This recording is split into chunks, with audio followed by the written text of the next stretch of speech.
কাঁচা বেলায় কাঁচ কুরকুরে সর্বলোকে খায়, পাগলে অমৃত রতন গড়াগড়ি যায়। এটা সেই জিনিস, কাঁচা বেলায় খাওয়া যায়, কচি বেলায় খাওয়া যায়, কিন্তু পাগলে খাওয়া যায় না।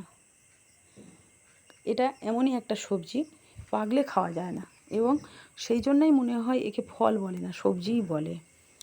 কতটা আঠালোযুক্ত দেখুন, যেমন পাতায় আঠা তেমনি ফলেও আঠা, এমনকি গাছেও আঠা আছে। এটা দানা থেকেই হয় গাছটা, ডাল পুঁতলে মনে হয় না। এত পরিমাণে আমাদের বাড়ির আশেপাশে হয়ে আছে, ডাল পোঁতার প্রয়োজন হয় না, পাগলে এমনি দানা পড়ে হয়। বর্ষাকালে নতুন গাছ বেরিয়েছে, পাতাগুলো দেখুন কত বড় বড় আর কত নরম, খসখসে হলেও নরম। কচু পাতা তেলতেলে আর ডুমুর পাতা খসখসে, এটা সবাই নিশ্চয়ই পড়েছেন ছোটোবেলায়। দানাগুলো খাওয়া যায় না, দানাগুলো কচি হোক আর পুরুষ্ট হোক ফেলে দিতে হয় রান্না করার সময়, খাওয়া যায় না।